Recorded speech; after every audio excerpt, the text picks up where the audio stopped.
শুভংস্তস্য যশস্তে সন্ধম বন্দে গুরুশ্রী চরণারবিন্দম। যে গুরুদেবের প্রসন্নতাতে ভগবান প্রসন্ন হন এবং যে গুরু অপ্রসন্ন হলে জীবনে কোনো গতি সম্ভব নয়, সেই গুরুদেবের গুণগান করাই জীবনের প্রধানতম কৃত্য। এইভাবে ছিল বিশ্বনাথ চক্রবর্তী পাদ গুরুবাষ্টক পেতে গুরুর বন্দনা করেছেন। আজকে এই সভাতে ভক্তগণ আমার সম্বন্ধে সব স্তুতি বাক্য করেছেন, আর বসে বসে নিজের প্রশংসা শোনা এ সাধুর ধর্ম নয়, সাধুর কৃত্য নয়। তবে কেন বসেছিলেন বা আমি কেন আছি, আর ভক্তগণ যে গুরুর তত্ত্ব এবং গুরুর মহিমার কথা কীর্তন করেছেন, সেই সমস্ত গুণাবলী জগৎগুরু শ্রীল ভক্তি সিদ্ধান্ত সরস্বতী গোস্বামী প্রভুপাদের পাদপদ্মে অর্পিত হয়েছে। আমি তার সেবক সূত্রেতে তার মহিমার কথা ভক্তগণের মুখে শুনে নিজের চিত্তকে শুদ্ধ করেছি এখানে বসে। নিজের চিত্ত শুদ্ধির জন্যই গুরুর মহিমা শ্রবণ, ভক্তগণের গুণগান শ্রবণ করা সাধনার মহাশক্তি। এই সাধনা শক্তি লাভ করবার জন্যই গুরু গৌরাঙ্গ ভক্তির মহিমা কীর্তন এবং শ্রবণ করা সাধন জীবনের এক মহৌষধি। এই জন্যে আমি ব্যক্তিগতভাবে একজন গুরু এবং আমার যারা নিজদিগকে শিষ্য বলে পরিচয় দিয়ে তারা গুরুর গুণানুবাদ কীর্তন করেছেন, সেই গুরু তত্ত্বত বর্তমান যুগেতে ছিল ভক্তি সিদ্ধান্ত সরস্বতী গোস্বামী প্রভুপাদ ব্যতি রেখে আর বাকি সকলেই ন্যূন। তিনি বস্তুত বর্তমান কালেতে জগৎগুরুর বাচ্য, যিনি কোন সাধনার দ্বারা সিদ্ধ ভূমিকায় পৌঁছননি, যিনি জগতের কথাতে সুর মিলিয়ে কোনো কথা বলেননি, যিনি ভগবানের নিত্য লীলাধামের অন্তঃপুর প্রকোষ্ঠ হতে জগতে কৃষ্ণ শক্তি ইচ্ছাক্রমে বার্ষবানবী দ্বৈত দাস বলে নিজের পরিচয় দিয়ে এই বৈষ্ণব সমাজের যে গ্লানি ভীষণ ভাবে এসেছিল তা একদিকে দূরীভূত করে যুগপৎ বৈষ্ণব ধর্মের মহাপ্রভুর প্রবর্তিত কথার সর্বোত্তম কথা স্থাপন করেছিলেন। তিনি জগৎগুরু এবং গুরুর নামে যত প্রশস্তি যেখানে যা হবে না কেন, সেই সমস্ত প্রশস্তি তারই চরণ বন্দনার জন্য। এই বাংলাদেশে মহাপ্রভু যখন পুরী ধামে চলে যান সন্ন্যাস গ্রহণান্তে, তখন 6 বছর কাল ভারতের বিভিন্ন প্রান্তে পদব্রজে শ্রীমান মহাপ্রভু যুগ ধর্মের কথা কীর্তন করে সমগ্র ভারতবাসীকে কৃতকৃতার্থ করেছিলেন, স্বচরণান্তিকে স্থান দিয়েছিলেন। পরবর্তীকালে মহাপ্রভু তার নিজের অন্তরঙ্গ উদ্দেশ্য নিয়ে যে অবতীর্ণ হয়েছিলেন স্বয়ং কৃষ্ণচন্দ্র, তার রূপ মাধুর্য, বেণু মাধুর্য এবং তার রূপ মাধুর্যের কি মহিমা, সেই মহিমার দ্বারা শ্রী রাধিকা কি প্রকারে অনুপ্রাণিত এবং সেই অনুপ্রেরণাতে তার কি ভাবে আস্বাদন হয়েছিল, সেই বস্তু কৃষ্ণ নিজে জানতেন না। তাই কৃষ্ণ নিজের মহামাধুর্যের রসাস্বাদন করবার জন্য শ্রী রাধিকার ভাব স্বয়ং অঙ্গীকার করে সেই রসরাজ কৃষ্ণই রাধিকার ভাবেতে রসরাজ কৃষ্ণের রূপ মাধুর্যের মহিমা কি এবং সেই মহিমার আস্বাদন করে রাধিকার হৃদয়ের কি উল্লাস উদ্গম হয় তা স্বয়ং কৃষ্ণ আস্বাদন করবার জন্য মহাপ্রভু রূপে অবতীর্ণ হয়েছিলেন। এই কারণে মহাপ্রভুর শেষ 12 বৎসর কাল যে গম্ভীরার লীলা, সেইটি তিনি জগতে যুগধর্ম প্রবর্তনের কার্য নয়, সেটি তার নিজস্ব অন্তরঙ্গ ইচ্ছার পরিপূর্তি।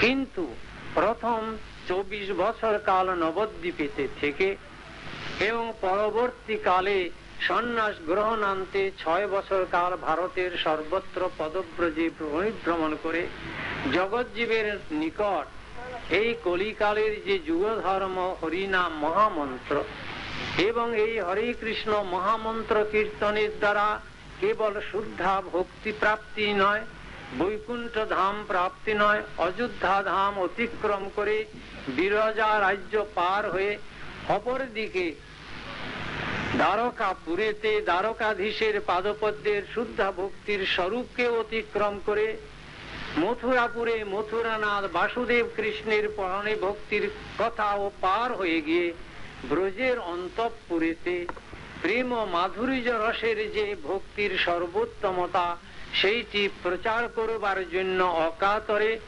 ঔদার্য বিগ্রহ গৌর হরি স্বয়ং কুরুক্ষেত্রে পুরীধামে থেকে তিনি নিত্যানন্দ প্রভু এবং অদ্বৈতাচার্যকে বাংলাদেশে ফেরত পাঠিয়েছিলেন।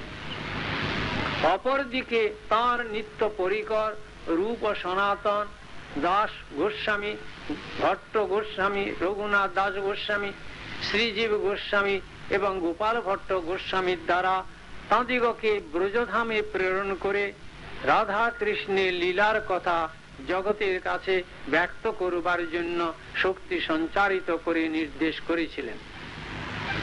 এই যে মহাপ্রভুর দ্বারা প্রেরিত হয়ে নিত্যানন্দ প্রভু বাংলাদেশে এসে যে গৌরে প্রবর্তিত হরিনাম সংকীর্তন এবং কৃষ্ণ প্রেমের উৎকর্ষের কথা প্রচার করেছিলেন, তাহার পরে নিত্যানন্দ প্রভুর তিরোধানের পরে তাহার পুত্র বীরভদ্র প্রভু সেই নাম এবং প্রেম ধর্ম বাংলাদেশে বিনা বিচারে সকলের কাছে আবাল বৃদ্ধ বনিতা ব্রাহ্মণ চণ্ডাল সকলকে অকাতরে বিতরণ করেছিলেন।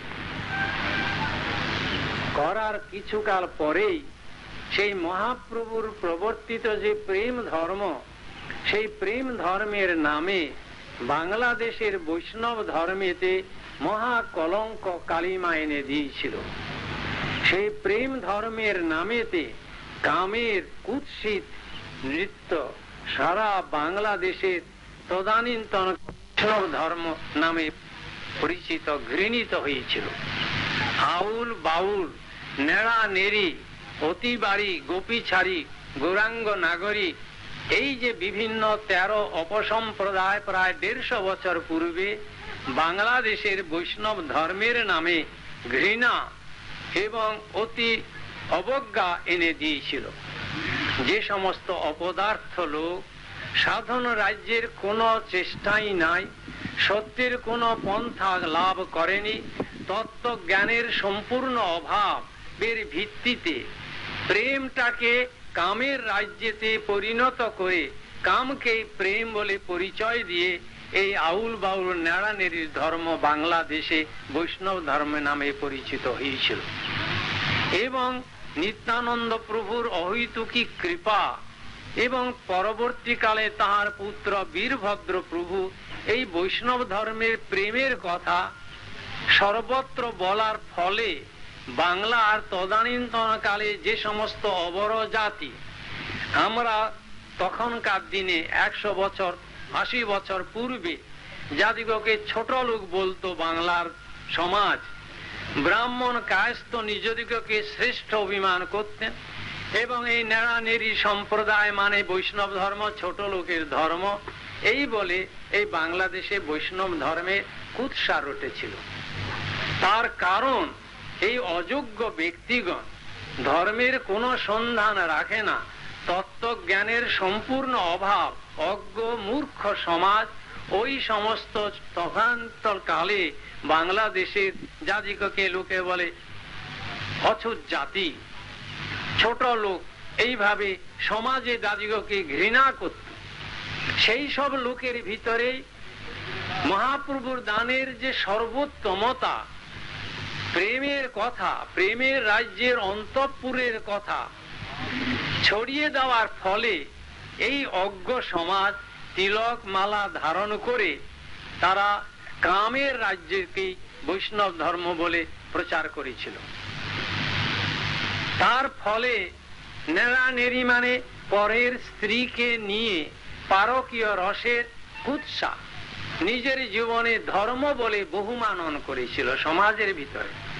গ্রামে গ্রামে বৈরাগী বৈরাগিনীরা সকালবেলা এসে রাই জাগো রাই জাগো, কত নিদ্রা যাও কালা মানিকের কোলে বলে গান করে পাড়ায় পাড়ায় বেরিয়ে ওই পর নারী পর পুরুষের একত্র বাসেতে দ্বারা রাধা গোবিন্দের উন্নত উজ্জ্বল রসের যে পারকীয় রসের পরমত্বটাকে এত হীন ঘৃণিত অতি তুচ্ছ কামের তাণ্ডবের রাজ্যেতে এনে বৈষ্ণব ধর্মের নামে প্রসার করেছিল। গোসাইগণ তারা নিজেদেরকে কালাচাঁদ বলে, গোস্বামী গুরু সাক্ষাৎ কৃষ্ণ, শাস্ত্র বলেছেন। যেহেতু শাস্ত্র বলেছেন গুরু সাক্ষাৎ কৃষ্ণ, এবং যেহেতু কৃষ্ণ রাসলীলা করেছেন, বস্ত্র হরণ করেছেন, এই অপদার্থ এই গুরু সমাজ বাংলাদেশেতে ওই সমস্ত রমণী শিষ্যগণকে নিয়ে তাদের বস্ত্র হরণ লীলা আর তাদের নিয়ে রাসলীলা এই সমাজের ভিতরে ধর্ম নামে চালিয়েছিল। এইভাবে বাউল সমাজ তারা নিজের কাম কে অধিকতর ভাবে সম্ভোগ করবার জন্য কি প্রকারে কামের ব্যবহারটা কে দীর্ঘকালে সেটি সম্ভোগ করতে পারে সেইভাবে বীর্য পান করে তারা এই বাউল সম্প্রদায় বৈষ্ণব ধর্মের নামে এই বাংলাদেশে ছড়িয়ে পড়েছিল। এই প্রকারের বৈষ্ণব ধর্মের এত খারাপ যে কোন সম্ভ্রান্ত ঘরের ছেলে যাদের কিছু চরিত্র বল আছে, যারা নিজের আত্মমর্যাদা জ্ঞান রাখে, যারা নিজের বংশের গৌরব রক্ষা করতে চায়, সেই সময়কার বাংলাদেশের লোক বৈষ্ণব ধর্মের নাম শুনলে তারা নাক সিটকুত। বৈষ্ণব ধর্ম নাম হচ্ছে ছোট লোকের ধর্ম, অসভ্য লোকের ধর্ম, চরিত্রহীন লোকের ধর্ম, যারা নিরন্তর এই কামটাকে প্রেম বলে নির্লজ্জ ভাবে সমাজে কামের তাড়না সমাজকে দিয়ে কুৎসা করে দিয়েছিল। এমন যে মহা দুর্দিন, এই দুর্দিন হতে মহাপ্রভুর যে সর্বোত্তম ধর্মের কথা, প্রেম রাজ্যের মহা মাধুর্যের কথা, যেটি বৈকুণ্ঠ ধামে লাভ হয় না, যেখানে লক্ষ্মী নারায়ণ বৈকুণ্ঠ ধামে চির বিরাজিত, শঙ্খ চক্র গদাপদ্মধারী নারায়ণের রাজ্যে যে সন্ধান পাওয়া যায় না, তদুপরি বাসুদেব কৃষ্ণেতে যে সন্ধান পাওয়া যায় না, মথুরাপুরেতে দিব্য চিন্ময় ধামেতে যে কথার কথা দ্বারকাপুরে দ্বারকাধীশ মহিষী বর্গের চারণে গিয়ে পাওয়া যায় না, যেখানে গোলক বৃন্দাবনের অন্তঃপুরের যে মহা মাধুর্য রসের কথা শুধু চেতনের পূর্ণ উন্মেষণ নয়, চেতনের পূর্ণ উন্মেষণের পরে যদি গৌরহরির কৃপা করুণা শক্তি লাভ হয়, তজ্জাতীয় জীবসত্তাতে সেই পরমার্থ ভূমিকায় পৌঁছলে তবে প্রেমের কিঞ্চিত মাত্র সন্ধান পায় কি না পায়, এমন যে অতি দুর্লভ প্রেমের কথা, সেইটি কামের রাজ্যের সঙ্গে এক করে দিয়ে এই বাংলা দুর্ভাগা বাংলাদেশের বৈষ্ণব সমাজ ধর্মের নামে কলঙ্ক এনেছিল। এই কোনো গোপনের কথা নয়, কোনো তৈরি কথা নয়। 50-60 বছর পূর্বে যাদের এই বাংলাদেশে জন্ম হয়েছিল তারা সব জানেন যে বৈষ্ণব ধর্মটা ছোট লোকের ধর্ম। এই ভাষা ব্যবহার হতো সমাজে। বৈষ্ণব মানে ছোট লোক, বৈষ্ণব মানে চরিত্রহীন, বৈষ্ণব মানে ব্যভিচারী।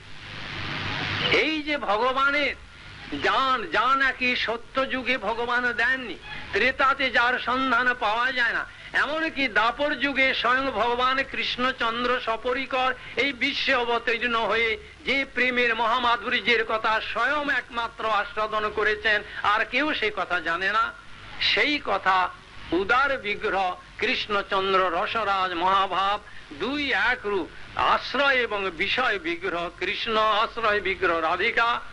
স্বয়ং কৃষ্ণই নিজেকে নিজে দ্বিতীয় মূর্তিতে প্রকট করে এই রসমাধুর্যের কথা প্রকাশ করে একমাত্র কলিকালে চৈতন্য দেবী অনন্ত যুগের ভিতরে সর্বপ্রথম দিয়েছিলেন। সেই পরাৎপর কথাকে অতি নিম্নতম ভূমিকায় এই বাংলার বৈরাগী সমাজ এনে দিয়েছিল।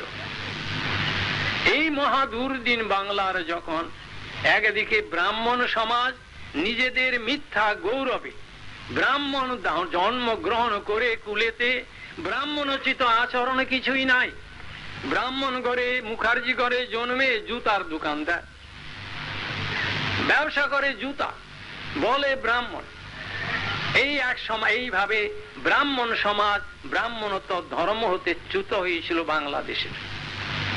তেমনি গোস্বামীগণ, গো শব্দের অর্থ ইন্দ্রিয় বিজেতা যিনি, রূপ গোস্বামী বাদে বলেছেন বাচু বেগম, মনস ক্রোধ বেগম, জিভা বেগম, উদর উপস্থ বেগম, এতান বেগান বিষয়িত ধীর সর্বাম অতিমাং পৃথিবী সশিষ্যাৎ।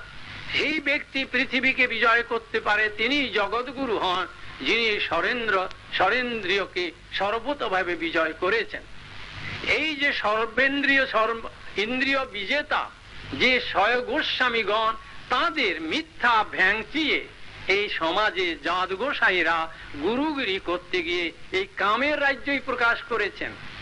পাঠ করতে বসে মহিলা শ্রোতা বহু যুবতী মহিলা শ্রোতাদের সামনে বসে প্রেমের চর্চা করা নিজেকে ঘোর অধঃপতনে নিয়ে যাওয়া, এবং রমণীগণের তাদের যে ললনাসুলভ যে কাম প্রবৃত্তি তার অগ্নি প্রজ্বলিত করা করে দিয়েছিল এই বৈষ্ণব সমাজ।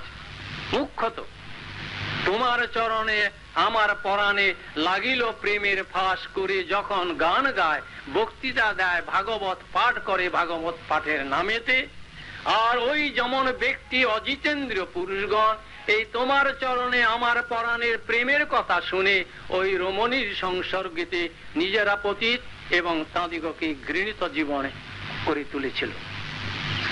এই যে মহা একটা বিকট সমাজ বাংলাদেশে ধর্মের নামে, সে কোন ধর্ম? যে ধর্ম স্বয়ং ভগবান কৃষ্ণ রাধা ভাবে বিবাহিত হয়ে এই জগৎকে দিতে এসেছিলেন, যে ধর্মের কথা সত্য ত্রেতা দাপর যুগে কেউ জানতে পারেনি, এমন মহান ও উদার বিগ্রহ শ্রী গৌরহরির কথার নামেতে স্ত্রী হেন নাম প্রভু মুখে না নিলা যে ধর্মের কথা, যে মহাপ্রভু বলেছেন স্ত্রী হেন নাম প্রভু মুখে না নিলা, তখনও স্ত্রী শব্দ তিনি মুখে করতেন না। তিনি সন্ন্যাসী জীবন নিয়ে জগৎকে শিক্ষা দিয়েছিলেন যে দারু প্রকৃতি হরে মুনের অপিমন।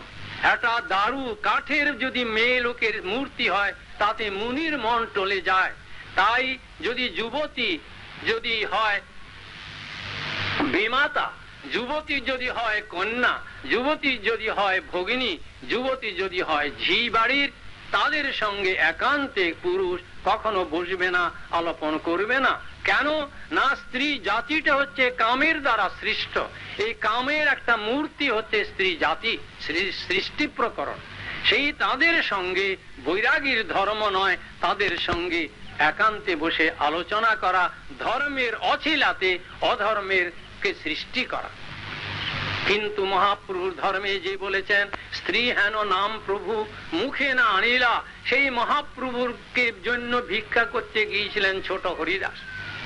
ছোট হরিদাস তার জন্য মুষ্টি ভিক্ষা, চাল ভিক্ষা করে এনেছিলেন। মহাপ্রভু শুনলেন যে ভিক্ষা করে এনেছেন, তার বাড়িতে একটি যুবতী নারী আছে, এনেছিলেন এক বৃদ্ধার কাছ থেকে চাল ভিক্ষে করে মহাপ্রভু ভগবানের জন্য, তার সেবক।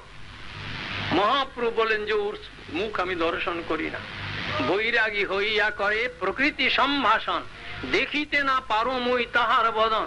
বৈরাগী হয়ে, ত্যাগী হয়ে, ত্যাক্তাশ্রমী হয়ে যদি স্ত্রীলোকের সঙ্গে সম্ভাষণ করে, মহাপ্রভু বলছেন তার আমি মুখ দর্শন করি না।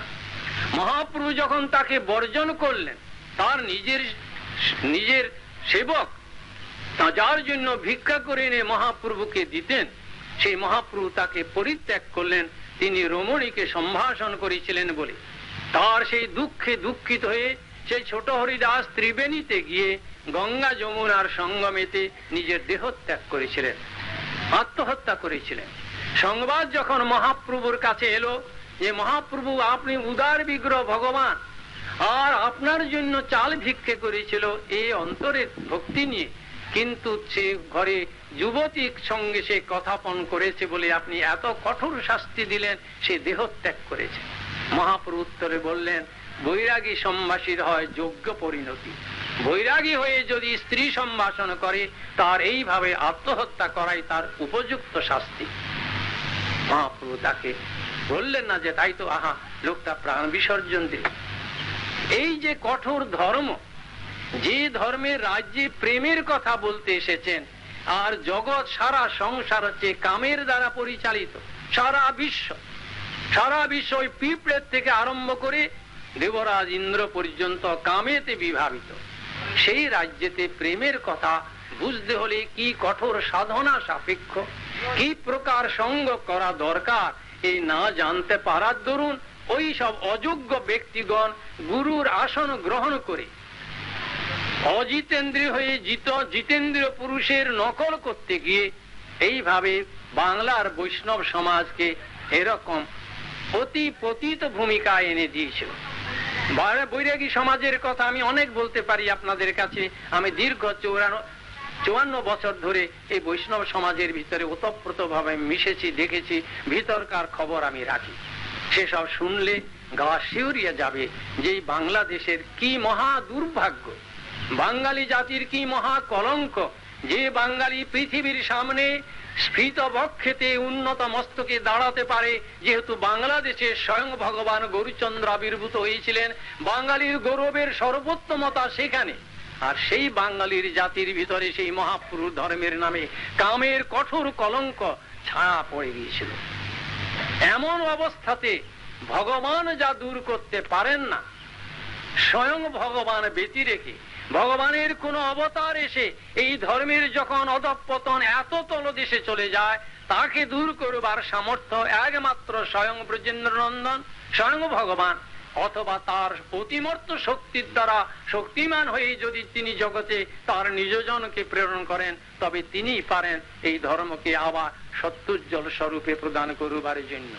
সেই প্রকার পুরুষ ছিলেন শ্রীল ভক্তি সিদ্ধান্ত সরস্বতী গোস্বামী প্রভুপাদ।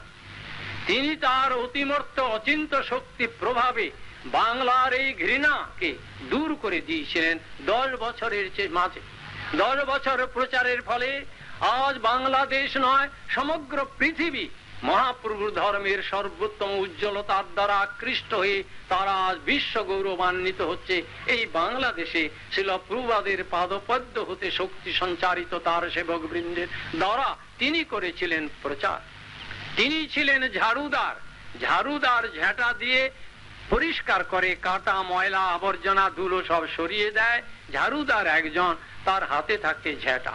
সেই ঝেঁটা নিয়ে কি করে হয়, তাতে অনেকগুলো শলা থাকে। সেই শলাগুলো তাতে একসঙ্গে বেঁধে নিয়ে ঝাড়ুদার যেমন ঝেঁটার দ্বারা সমস্ত ময়লা দূরে করে দেয়, তেমনি শিল ভক্তি সিদ্ধান্ত সরস্বতী গোস্বামী প্রভুপাদ তার নিজ শিষ্য বর্গকে তার সেই ঝাঁটার শলাকার রূপে একটিকে গ্রহণ করে তার দ্বারা সমবেত চেষ্টার দ্বারা তিনি 10 বছরের ভিতরে তিনি বাংলার এই যে মহা কলঙ্ক কালিমা বৈষ্ণব ধর্মের এই নেড়ানেড়ি ধর্ম বলে যা উৎসার লাভ করেছিল, যেখানে অসত্য জীবনের তাণ্ডব নৃত্য এসেছিল, তিনি সমস্ত ব্রাহ্মণ সমাজের বিরুদ্ধে দাঁড়িয়ে ব্রাহ্মণগণ ব্রাহ্মণ ধর্ম হতে বিচ্যুত হয়ে তারা শূদ্রার হতে অধিক বৃত্তিতে তাদের চরিত্র চলে গেছে। সমগ্র ব্রাহ্মণ সমাজের বিরুদ্ধে তিনি দাঁড়িয়ে বলেছিলেন যে ব্রাহ্মণতা যার এসেছে তিনি ব্রাহ্মণ, কেবল ব্রাহ্মণ ঘরে জন্মেই তিনি ব্রাহ্মণ হয় না, ব্রাহ্মণতার দ্বারা ব্রাহ্মণকে পরিচয় দিতে হবে। ডাক্তারের ছেলে হলেই যে ডাক্তার হবে, যেমন বলা যায় না, ডাক্তারের ছেলে ইঞ্জিনিয়ার হতে পারে, মহামূর্খ হতে পারে। তেমনি একটা কুলে জন্মালেই সেই কুলেতে গৌরব নিয়ে পূর্বপুরুষগণের গৌরবকে নিজের মুখে আওড়ে দিলে তো সেই সত্তা, সেই গুণবান সে হয় না। তাই গুণের দ্বারা বর্ণ আশ্রম ধর্ম পুনঃস্থাপন করেছিলেন ভক্তি সিদ্ধান্ত সরস্বতী পাদ।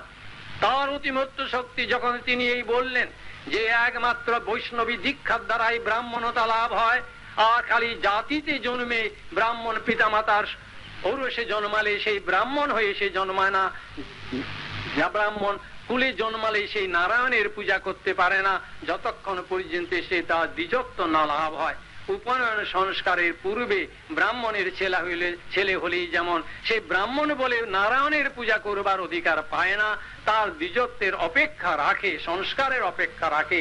তাই বলেছেন একদিকে তার প্রচার যে সমাজে এই যে জাতি বর্ণ নিয়ে চলে এসেছে, সমস্ত জাতি এবং বর্ণ ধর্ম হতে চ্যুত হয়ে ব্রাহ্মণ ব্রাহ্মণ নেই, শূদ্র শূদ্র নেই, চণ্ডাল চণ্ডাল নেই, কারো কিছুই নেই, সব অধর্মের দ্বারা পরিচালিত এই সমাজ চলেছে।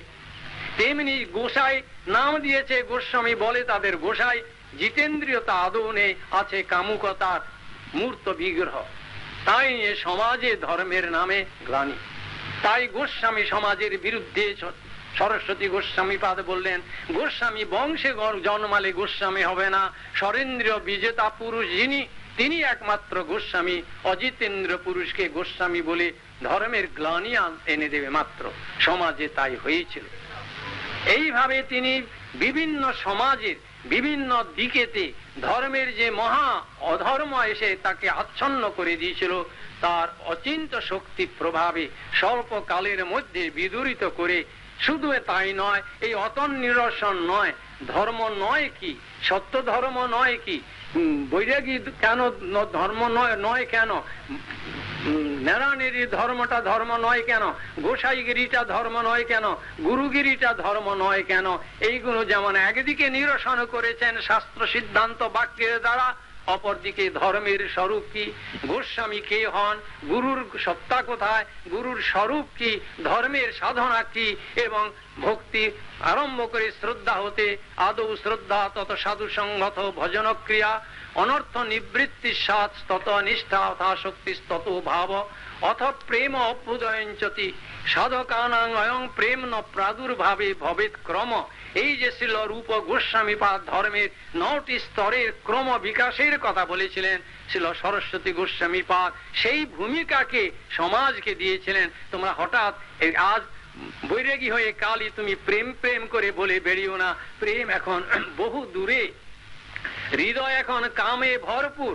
আগে কামকে দূর করো, হৃদয়কে স্বচ্ছ করো, সাধনার দ্বারা নির্মলতা লাভ করো, ভক্তি সিদ্ধান্তে সুপ্রতিষ্ঠিত হও, তত্ত্ব জ্ঞানে নিজের জীবনকে উদ্ভাসিত করো, তবে স্বয়ং স্ফুরত্বে দ কৃষ্ণ প্রেম, কৃষ্ণ নাম স্বয়ং এসে আবির্ভূত হবে, চেষ্টার দ্বারা তা লাভ হবে না।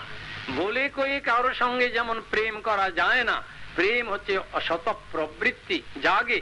এই বিশ্বেতেও একজনকে বললাম তোমায় আমি খুব ভালোবাসি, বললেই ভালোবাসা হয়ে যায় না, সেখানে অন্তরের উভয়ের প্রবৃত্তি জাগা চাই। এই জগতে যেমন তুচ্ছ রূপে তার পরিচয় যায়, ভগবত রাজ্য ও ভগবত প্রেম কল্পনা করে বলে গপ্প করে আমি কৃষ্ণ প্রেমিক বলে ধেই ধেই করে নাচলেই কৃষ্ণ প্রেমা হয় না। হরে কৃষ্ণ বলতেই মাটিতে গড়িয়ে পড়লে তার অষ্টসাত্ত্বিক বিকার হয় না। হরে কৃষ্ণ বলতে খোলে তালি না দিতে দিতে চোখে ঝরঝর করে আর আহা করে চেঁচিয়ে উঠলাম, এই বলে ভক্তির পরিচয় তার ভিতরে পাওয়া যায় না। ভক্তির স্বরূপ লক্ষণ কি, তাই অপরদিকে যা স্থায়ী যে স্থাপন করেছেন সেইটি তিনি করেছিলেন।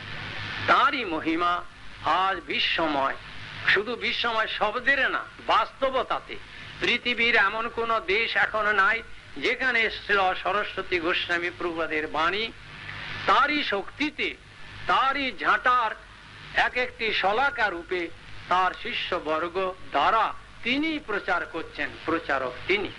সুতরাং যেখানে আজ তার প্রশিষ্যগণ তাদের নিজ নিজ গুরুর মহিমা কীর্তন করেন, সেই মহিমার মূলেতে হচ্ছেন শ্রীল সরস্বতী গোস্বামী প্রভুপাদ। তাই জন্য বসে আমার নিজের মহিমা শ্রবণের জন্য আমি এখানে বসে নেই। তার মহিমা কীর্তন যা কিছু হয়েছে সেই বর্তমান যুগের যে একমাত্র জগৎগুরু, রোজ রোজ হাজারে হাজারে রাস্তাঘাটে জগৎগুরু পাওয়া যায় না।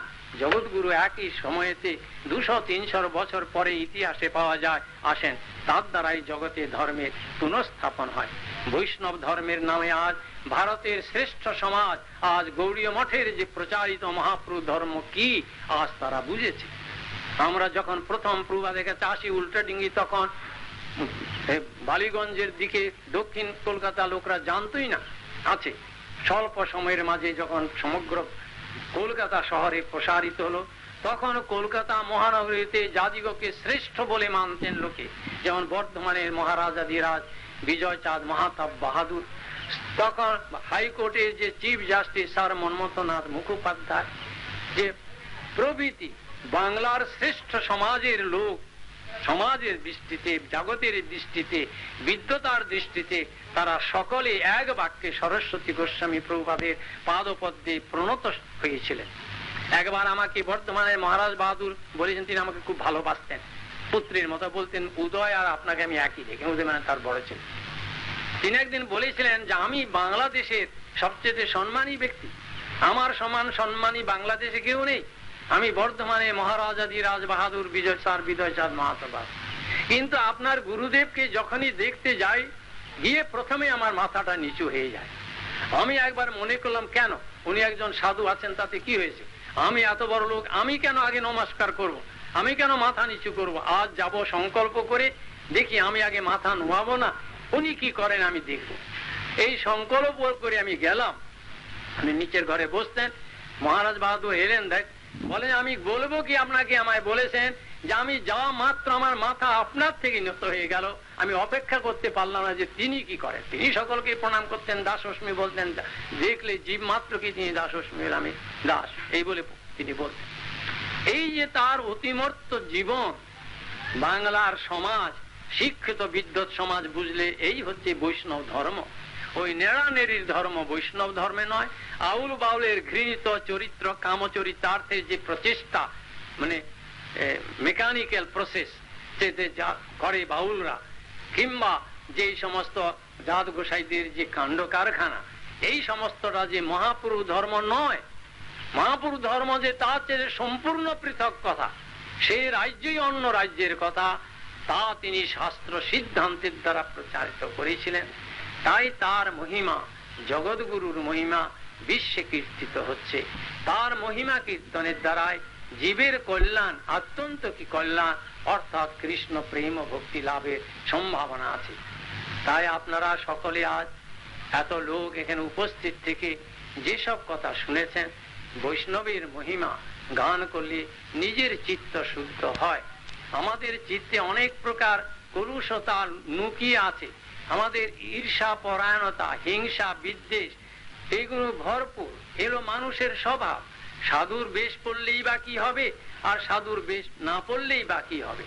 আমাদের স্বভাব, ভক্তিবিনোদ ঠাকুর বলেছেন, পর দুঃখে সুখী, পরের দুঃখ দেখলে সুখী। আমরা বেশ হয়েছে, লোকটা দুষ্ট, বেশ হয়েছে, শাস্তি পেয়েছে। আর যদি পরের সুখ হয় তাতে মহা দুঃখ। কারো যদি ভালো দেখি সইতে পারি না, ও লোকটা এত বড়, ওর এত খাতির, ওকে কেন লোক এত সম্মান করবে, আমি কেন কম, কম কিসে? পরের সুখেতে মহা দুঃখ, আর পরের দুঃখেতে মহা সুখ, আনন্দ। এই প্রকার আর সদা মিথ্যা ভাষী, সত্য কথা সমাজ বলে না, শুধু মিথ্যা বলে। সকলেই মিথ্যা কথা, কথায় কথা বিনা কারণে মিথ্যা বলে। এই মিথ্যার ভূমিকায় আমাদের চিত্তবৃত্তি, জগৎ জীব সকলেই হিংসা পরায়ণ, পরশ্রীকাতর। অপরের ভালো যদি কেউ করে, আমি যদি আজ বলি যে তমাল কৃষ্ণ প্রভু খুব পরম বৈষ্ণব, বড় সাধু, ভক্ত, ত্যাগী, সব বিদ্রোহ হবে। কেন? উনি কিসের ভালো, আমরা কমা কিসে? আবার যদি বলে না এ লোক কিছু না, তখন ঠিক বলেছে, এ কিছু না। এই যে আমাদের চিত্তবৃত্তি, এই প্রকার মনোভাবনা নিয়ে হরিকথা কীর্তন হয় না, ভগবানের কথা প্রচার তার দ্বারা হবে না। যার চিত্তেতে নির্মলতা নাই এসেছে, যার চিত্তেতে পরের গুণগান করা কঠিন। ছিল প্রভুপাদের সম্বন্ধে একজন বৈষ্ণব স্লেট থেকে লিখেছিলেন একটি কবিতাতে, যে তোমার মহিমা গায় হেন সাধ্য মোর নাই, তবে পারি যদি দেহ শক্তি। বৈষ্ণবের মহিমা গান করা, গুরুর মহিমা কীর্তন করা চিত্তেতে আসবে না যদি চিত্তেতে নির্মলতা না আসে। সম্ভব না। জগতের লোকের গান গাইতে, একটা দুষ্ট লোকের কথা ভালো করে 10 বার বলতে পারি, এ লোকটা খারাপ, কিন্তু ভগবানের গুণানুবাদ কীর্তন করা, গুরুর মহিমা কীর্তন করা, বৈষ্ণবের মহিমা গান করা, হৃদয়ের বল চাই। আত্মবলে বলিয়ান যে হবে, যার পরশ্রী কাতরতা থাকবে না, হিংসা বিদ্বেষ যার হৃদয়ে নাই, তিনিই পারবেন। আর যেখানে যে হৃদয়ে ঈর্ষা আছে, হিংসা আছে, অপরের ভালো, গুরুদেব অমুককে ভালো বলে, গুরুদেব বোঝে না কিছু, অমুককে ভালো বলে, কেননা তার ভালোটা শুনতে আমার ভালো লাগে না। অমুকে খারাপ, গুরুদেব ঠিক বলেছেন, এই লোকটা ভারী খারাপ, সেটা শুনতে খুব উল্লাস ভালো লাগে। এই প্রকারের মনোবৃত্তি সাধু সমাজে, সমাজে, ধর্মের সমাজে সর্বত্রই দেখা যায়, কম আর বেশি। কিন্তু এইগুলো ধর্মের পথের কণ্টক। এই জন্য ধর্মের পথের কণ্টক ছাড়া তোলে হৃদয়ে সর্বপ্রথমে উদারতা আসা চাই।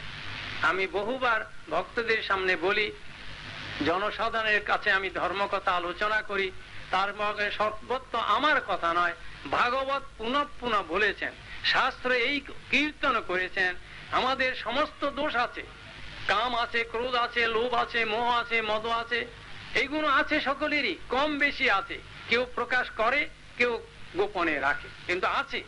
বলছে এই সব দোষ দূর হয়ে যায় যদি একটা গুণ থাকে, যদি সে নির্মৎস হয়, পরশ্রী কাতর জনে, পরের গুণ শুনে হৃদয়ের ব্যথা যার জাগবে, তার পক্ষে ধর্ম নাই। এই জন্য যদি নির্বলী কম, যদি লোক সরল হয়, সরল যদি হৃদয় হয়, তাহলে তার সব দোষ চলে যাবে। যেমন কুয়াশায় অন্ধকার করে দেয় সকালবেলা, সূর্য যখন উপরে ওঠে আকাশে, তখন কুয়াশা দূরে চলে যায়, তেমনি কাম ক্রোধাদি যত রকমের আমাদের আবর্জনা হৃদয়ের ভিতরে গুপ্ত আছে, এই সমস্ত গুণ দূরে চলে যাবে তার, যার একটা গুণ আছে, আর্যবতা, সরলতা। হৃদয় সরল হওয়া চাই। সরল কার কাছে?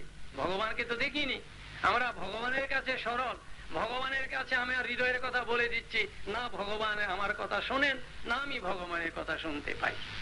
এই জন্য ভগবান এখন বহু দূরে, প্রত্যক্ষ করছেন গুরু রূপে কৃষ্ণ, জীবে করেন কৃপা, করেন ভক্তজনে, গুরু রূপে কৃষ্ণ এসে করেন। প্রত্যক্ষ দেবতা হচ্ছেন গুরু, যাকে গুরু বলে বরণ করেছি, তিনি প্রত্যক্ষ দেবতা। তার সামনে আদান প্রদান হয়, তার সঙ্গে কথা বলা যায়, তাকে খাওয়ানো যায়, পড়ানো যায়, ভালো করা যায়, সেবা করা যায়, সব করা যায়।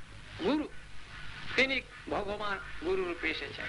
কিন্তু কৃষ্ণ যে ভগবান, তার সঙ্গে কোনো কন্ট্যাক্ট নেই, তার কথাও শুনতে পাই না, তাকে দেখতে পাই না, তাকে স্পর্শ করতে পারি না, আমার হৃদয়ের বেদনা তাকে শোনাতে পারি না। আমি মনে করছি আমার হৃদয়ের গান তাকে শোনাচ্ছি, তিনি তো শোনেন না, তিনি তো বদ্ধ জীবের কোনো কথা শোনেন না। সেই জন্য তিনি সাধু প্রেরণ করেন। তার সময় নেই যে জগতের লোকজন হাহাকার করছে, কান্নাকাটি করছে আমার জন্য, শুধু আমি জগতের লোকের জন্য আমি ছুটে যাব, এই সময় ভগবানের নেই। ভগবান লীলাময়, তিনি লীলা পুরুষোত্তম, নিরন্তর প্রতি মুহূর্ত নিজ লীলাতে তিনি ব্যক্ত। তার কথা অপরে শুনবার, এই জগৎকে উদ্ধার করা, জগৎকে ভালো করা, ধর্ম সংস্থাপন করা, এসব কার্য ভগবানের নয়, স্বয়ংরূপ কৃষ্ণের নয়। তারই শক্তির দ্বারা শক্তিমান হয়ে যারা আসেন, হয় অবতার রূপে কিংবা গুরু রূপে বা সাধু রূপে। সেই জন্য আমাদের সাধন জীবনে প্রত্যক্ষ দেবতা হচ্ছেন গুরু, আর প্রত্যক্ষ দেবতা ভগবান। কেন? তার সঙ্গে আমাদের হৃদয়ের সকল কথা ব্যক্ত করতে পারি, তিনি আমাদেরকে রাস্তা বলে দিতে পারেন শাস্ত্রের কথা। সেই গুরুতেই যদি অবিশ্বাস হয়, গুরুদেব কিছু জানে না, গুরু বোঝে না, যদি সে তাই হয় তাহলে সে গুরুই নয়। গুরু যদি না বুঝবে তাহলে তাকে গুরু বলা জেনে শুনে আত্মবঞ্চনা হবে। আর যদি গুরু বলে স্বীকার করি তাহলে গুরু সর্বজ্ঞ, গুরু সব জানেন। সর্ব মানে কি? ইলেকট্রিক লাইট কিসে তৈরি হবে এ কথা না, জানেন না। তিনি জানেন ভগবান কি, ঈশ্বর কি, জীব কি, জগৎ কি, মায়া কি, বিশ্ব কি, আত্মা কি, এবং তাকে প্রাপ্তির উপায় কি, সাধন এবং সাধ্য বস্তুর স্বরূপ জ্ঞান তাতে আছে। তিনি নিখুঁত ভাবে সেটি জানাতে পারেন এবং নিজে করুণার দ্বারা, করুণা শক্তির দ্বারা প্রণত জনকে তিনি উদ্ধার করতে পারেন। তিনি সকলকে বলেন না ব্রুহি স্নিগ্ধস্য শিষ্যস্য, শিষ্য একজন আর হাজার হতে পারে, সকল শিষ্যকে গুরু সকল কথা বলেন না, সাধন ভূমিকার সকল কথা ব্যক্ত করেন না। তিনি শিষ্যের চিত্তবৃত্তিকে অনুসন্ধান করে দেখে তার যদি স্নিগ্ধতা দেখা যায়, একটি গুণ সে সরল, সেই নিজের চিত্তবৃত্তিকে গোপন না করে সরল ভাবে ভগবানকে বলা নয়, গুরুকে বলতে হবে। সরল প্রাণ গুরুর কাছে অভিব্যক্তি হবে ভগবান কোথায়। কল্পনা করে ভগবানকে পাওয়া যাবে না যে আমি ভগবানকে সব জানাচ্ছি, তিনি অন্তর্যামী ভগবান জানবেন। বলছেন অন্তর্যামী ভগবান জানে না যতক্ষণ আচার্য পৌঁছা না হবে। আচার্যের দ্বারা তিনি কথা ব্যক্ত করেন। এই চরিতামৃতের প্রথমেই আলোচনা করেছেন, আচার্য রূপে ভগবান জগতে আসেন, গুরু রূপে এসে এই জগতে জীবকে ভগবানের কথা শোনা।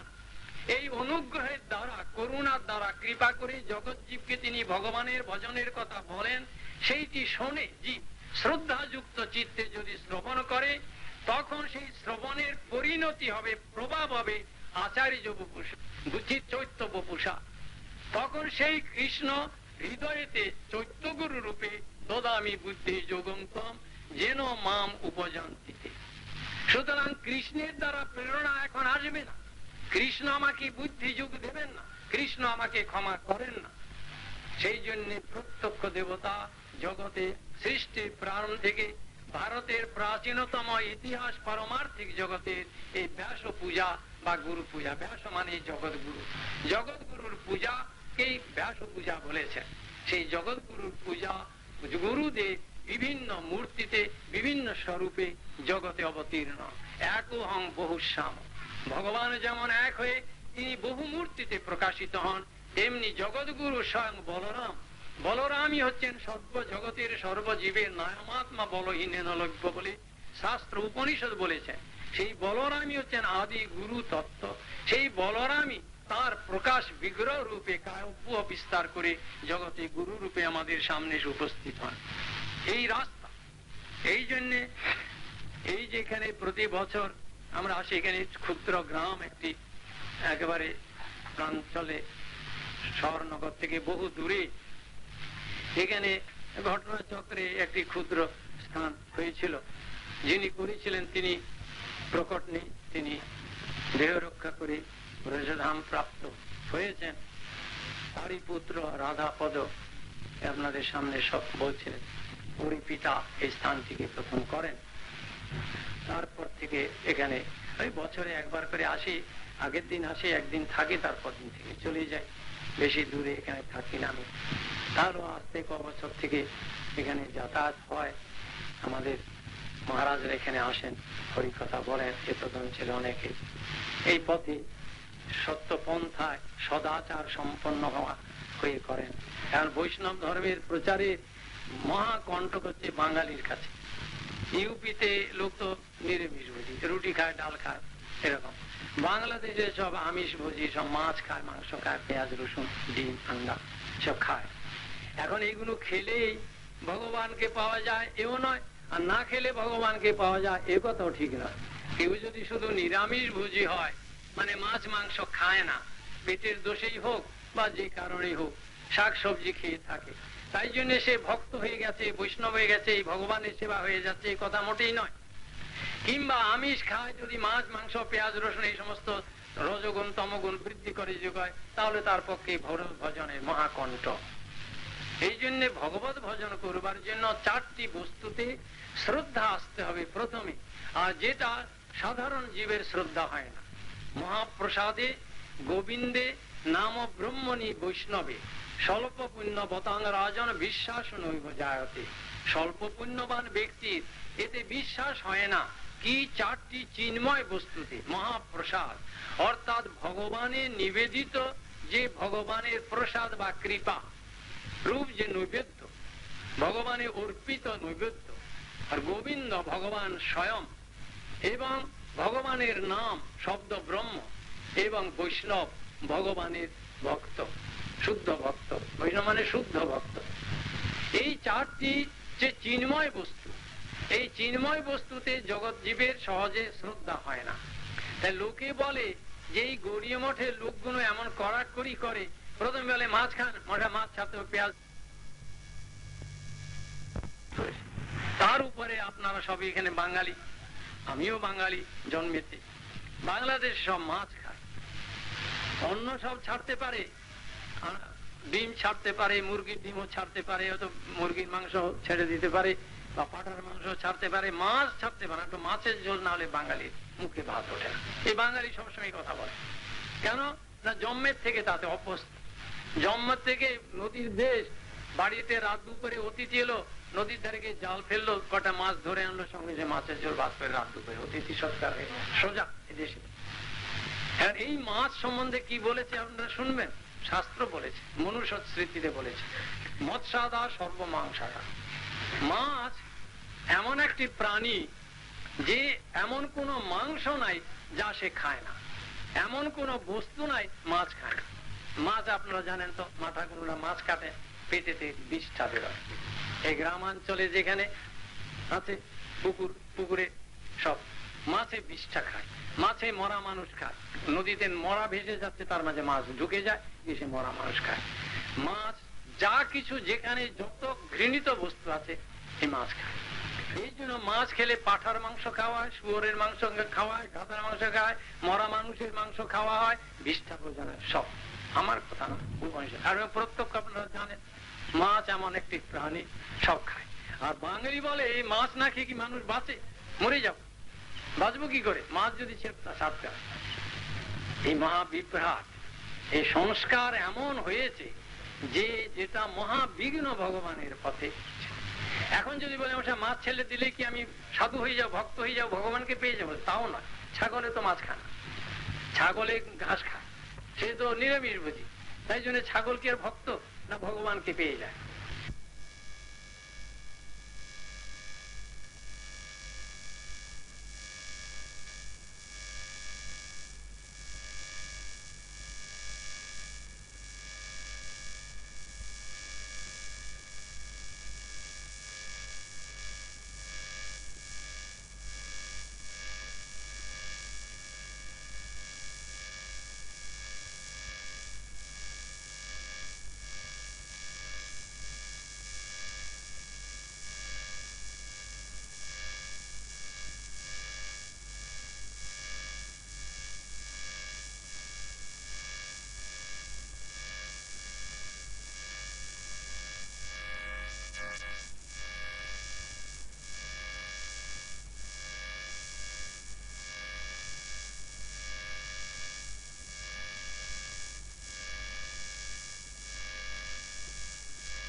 আমাদের নেই, ভিতরে চিন্ময়তা গঠিত হচ্ছে খাবার জিনিস যেমন বাচিত করে সব ব্যবস্থা নিজে করে মানুষকে ভাবতে হয় না।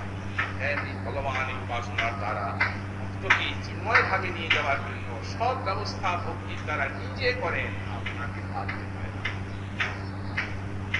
ভাগবত বললেন অর্থ যদা তত্ত্ব সমস্ত কর্মা নিহিতাত্মা চিকিৎসা। মহাপ্রভু বললেন দীক্ষাকালী করে তত্ত্ব আত্মসমর্পণ, কৃষ্ণকালী তৎকালী করেন আত্মসমর্পণ, সেই দেহ করেন তার চিদানন্দ থেকে দ্বারা সমস্ত ভয় বিবর্তিত হয় এবং আনন্দময় ভগবানের চরণ দিয়েছি। আজ স্বল্প সময় নিয়ে আপনাদের ভাষায় আবার মাটির গ্রহণ রয়েছে, সুতরাং আজ আর বেশি সেবা আপনাদের করতে পারছি না। ভগবানের কাছে